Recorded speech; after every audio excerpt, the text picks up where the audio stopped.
Don't fight him, John-Boy. Don't let my being bigger than you stop you, panty waist. I won't. Fans were stunned when Richard Thomas quit his role as John-Boy Walton. For millions of fans, he was the Walton family's heart and soul. He was the sensitive, idealistic young writer who kept the whole family together. So when he quickly quit the show and was replaced by another actor with no real reason, the question hung in the air like smoke after a fire. Why would someone quit something that is working so well? From the outside, it looked like an easy move for the job. Is it true that actors come and go? It became clear over the years that this wasn't just about contract disputes or wanting to try new jobs. No, Richard's choice was very personal, very painful, and a lot more difficult than fans ever thought. It was about freedom, identity, and the silent weight of playing a part that America wouldn't separate from the real guy. There were rumors of anger going on behind the scenes. Richard Thomas wanted to do a lot more than just reach the Blue Ridge Mountains. As the show's popularity grew, he started to feel stuck, like he was living in John Boy's body instead of his own. And as he became an adult, that job, which had been a dream, became more like a golden cage. But Richard never made a fuss in public.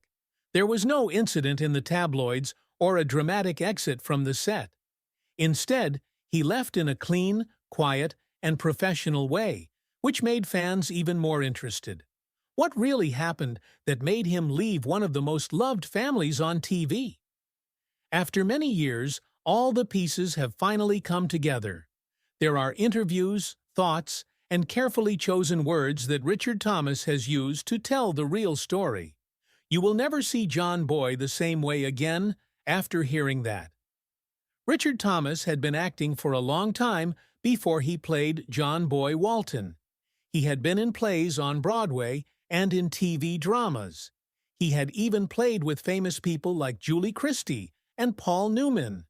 He had a lot of experience, even a role that got good reviews in the movie The Edge of Night. But nothing could have prepared him for what the Waltons would do to his life. It was 1972. Families in the U.S. were dealing with more political unrest, changes in culture, and growing gaps between generations. Then there was The Waltons, a sweet and nostalgic show set during the Great Depression, where love, faith, and family always seemed to win. People were moved by the show. A lot of people wanted something simple, honest, and extremely real. And John Boy was in the middle of it all. He was the show's moral guide and emotional narrator because he was sensitive, observant, and very driven. People felt a connection with Richard from the very first time they saw him on screen, which is something that not many artists ever feel. He made John Boy seem real, which might be because it was. Richard brought parts of his own personality to the part, like the need to think about things, the interest, and the quiet strength. He grew up in New York City with talented parents and lots of books and art around him. John Boy's writing dreams were similar to Richard's own intellectual interests, and the truth of it came through the screen. People didn't just watch John Boy. They believed in him. They thought they knew him. The effect happened right away. By the second season of the show, Richard Thomas had won an Emmy for Best Lead Actor in a Drama. He was on magazine covers, morning talk shows, and TV events all of a sudden. The actor who used to be quiet in the theater became well known thanks to John Boy. At age 21, Richard became the star of one of the most popular shows in the United States. But his fame came with a cost. As interest in the show grew, so did hopes for it. Richard wasn't just playing anymore. He was also starring in a network hit show, episode after episode, often with very little time off between shoots. His days were long, his scripts were always the same, and he was always under pressure to deliver. The Waltons was known for having a happy tone, but the work that went into making the show was very real. In his own time, Richard started to feel more and more disconnected from the person his friends thought he was. John-Boy was good, beautiful, and almost too perfect. There was still growth and change in Richard, though, and he started to wonder in his own mind if he might be getting stuck in someone else's story. He was proud of the work, but he wasn't sure how much longer he could handle a figure who never seemed to change. Even though he loved the part, the question in the back of his mind, "Is this all I'm allowed to be?" was getting stronger. For many artists, becoming famous all of a sudden is like a dream come true. For Richard Thomas, though, it was a lot more difficult. His desire for fame had never been as strong as it is in most young stars. Others wanted to be on magazine covers and be loved by everyone, but Richard found all the attention too much and even made him feel uncomfortable. His senses were more focused on himself, more in touch with the quiet practice of craft than with the fast-paced chaos of fame. He once said that it was like living in a fishbowl. People he didn't know would call him John-Boy everywhere he went.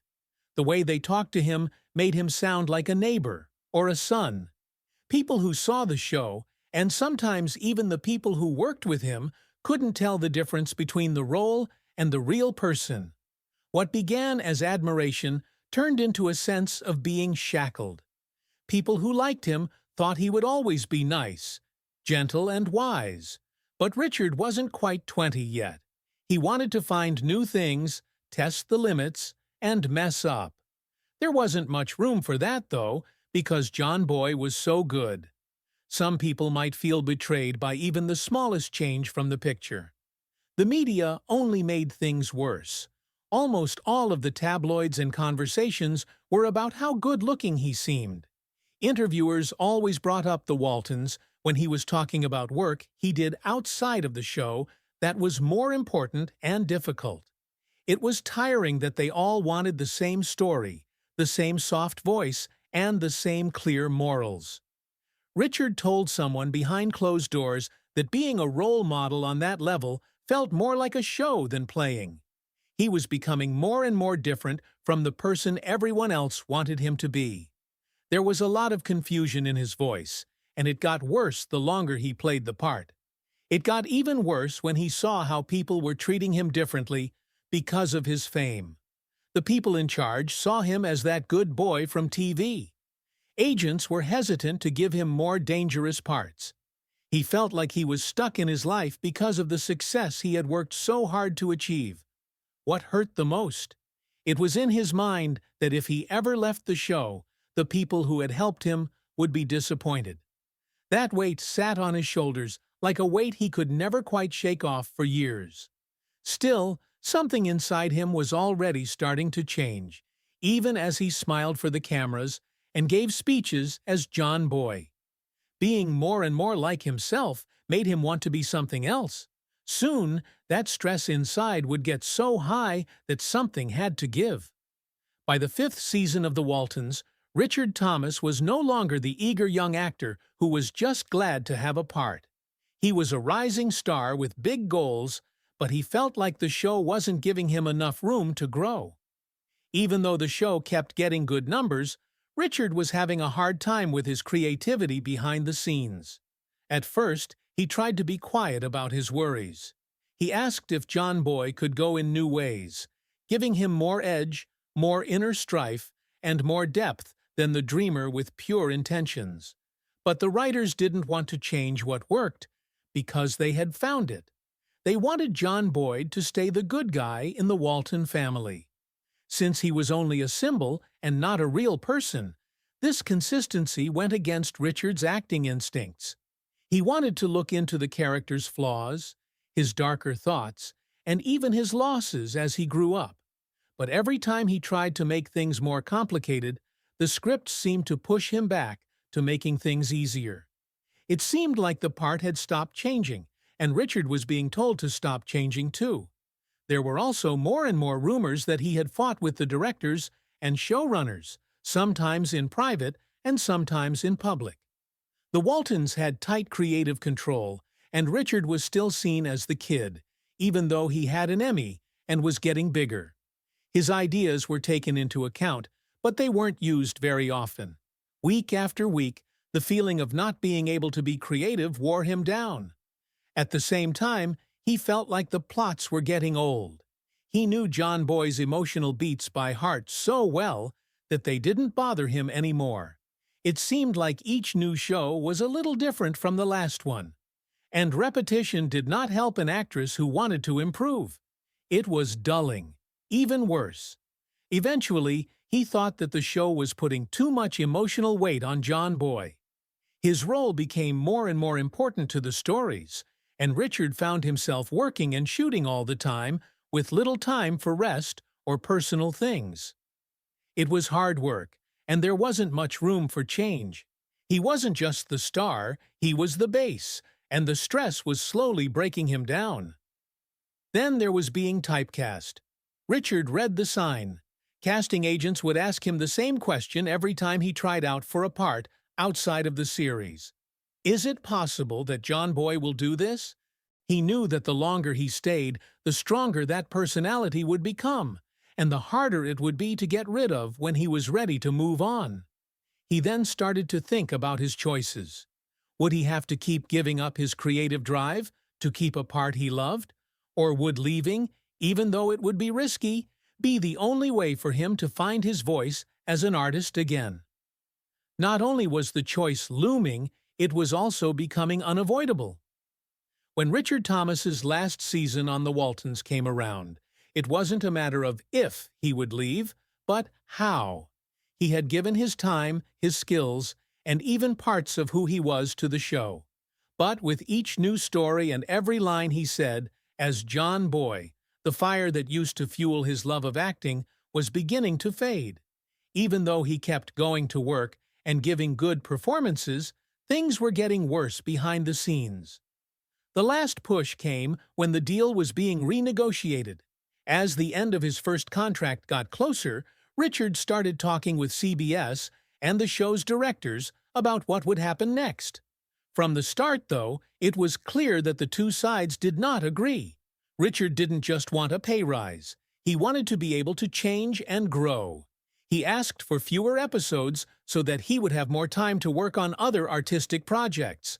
Besides this, he pushed for more artistic input into John-Boy's growth, which he had been denied for a long time. But the makers didn't give up. Every show had to have John-Boy on the screen, just like it always had. He wasn't just a figure. He had become an important part of the show, and they didn't want to change that. No giving in or making deals. It was at that moment that Richard realized how little power he really had. Even after years of being reliable and successful. He had helped with the series, after all. He was still being asked to fit into a mold that didn't work for him. The talks weren't just about making a deal. It proved that the limit of what was possible had already been reached. It hurt to realize that.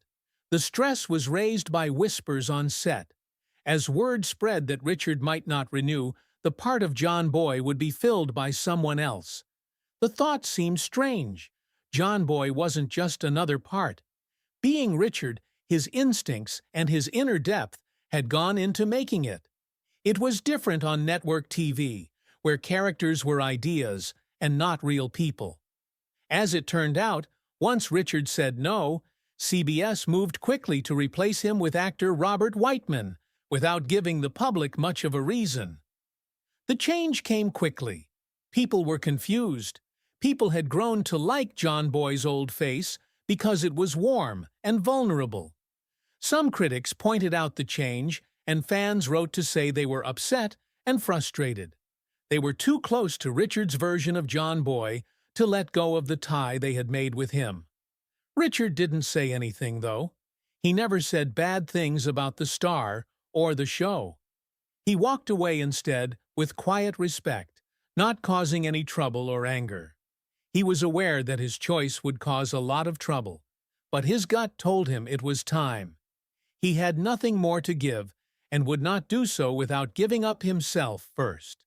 What most people didn't see was how painful the choice really was. He had grown up on that set. The actors and actresses had become like family.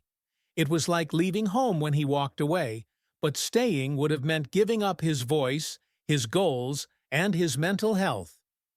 Richard didn't make his choice on the spot. The reason for it was planned and based on the right to grow on their own terms, which is something that many artists never have the guts to fight for. Some people might have thought that leaving the Waltons would be bad for their job, but Richard Thomas was determined to show them they were wrong. Even though he had a clean break with no bad press or public rants, his future in Hollywood wasn't set in stone.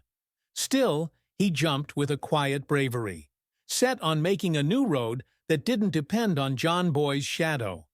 He went back to the stage, which was where he had always felt most alive. As one of his first moves, he took on parts that were hard on the emotions, some of which shocked fans who had only seen him as the sweet boy from Walton's Mountain. Whether he was acting Shakespeare or modern drama, Richard loved the task of playing complicated, flawed characters that TV had not let him play before. In films and TV shows, he also played darker characters with mixed morals, mental baggage, and sometimes outright danger. In his first role after Walton, he played a troubled Vietnam soldier in You'll Like My Mother. This was a big change from his image as a family-friendly actor. This was very different from how John-Boy thought he should be. And it was just what he needed. That wasn't meant to shock people. It was about getting back to his full range as an actor, and reviewers started to notice it little by little. It wasn't easy, though. There were times when nothing happened. The casting agents were still not sure. He fought for years against the picture that the Waltons had left in people's minds. Directors would say nice things about his skills and then choose someone else who seemed more dangerous. But Richard never said anything mean in public, but in some conversations, his anger came through subtly. He looked almost sad at times when he thought about those early years. He was kind when he talked about the show and called it a blessing, but he never hid the fact that it had also been a problem.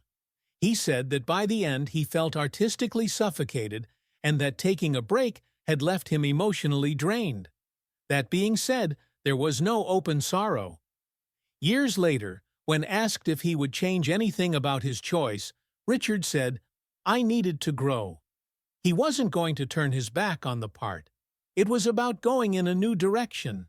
It took a while for people in the business to see him in a new light. He got parts in well-known TV shows like The Americans, Ozark, and Billions, where his performances were praised for being both subtle and powerful. He also went back to Broadway and did well in shows like The Little Foxes and Race. His stage work earned him praise. The real sense of becoming an actress is what Richard Thomas did. In all of their roles, they are quietly steady, deeply committed, and always looking for the truth. John-Boy would always be behind him, but he had finally moved out of that long shade and into his own story. Richard Thomas brought John-Boy Walton to life for the first time many years ago, but the questions have never really gone away. Why did he go? Was he sorry about it? And how does he feel now, thinking about a character who used to be the center of his identity? In the past few years, Richard has been more honest about how hard that time in his life was for him emotionally. He has talked with a kind of thoughtful calmness in interviews, at conventions, and on shows about the past. He has never been angry, but he has also never pretended things were easy. He has said that leaving the Waltons was one of the hardest things he has ever done. People really liked the show, the people who were in it, and the people who came to see it. At one point he said, "But I knew that if I didn't leave when I did, I might never become the actor I wanted to be." He wasn't going to turn his back on John-Boy. It was about becoming a part of something bigger and more his. Richard has always been polite when asked if he thought the show held him back. He says nice things about the actors, the writers, and how important the Waltons are to culture. On the other hand, he makes it clear that being that famous at that age had its costs for him. "You've been given this amazing chance, but no one tells you how little your world can get if you're not careful," he said. He has talked about how heavy fan standards are, and how long it took for casting agents to see him as someone other than John-Boy, when he was being truly honest. He even joked that when he walked into an interview room, the air would cool down, making everyone wonder if the nice kid from the mountain could really handle something new. But there isn't a hint of anger in what he says. Instead, there is thought. He says that the Waltons helped him build a base, but not a full personality. He had to work hard for that, and build it on his own in the end. The peace he now feels about everything may be the most shocking thing. Richard is okay with John-Boy, fame, and the part that gave him everything and almost suffocated him.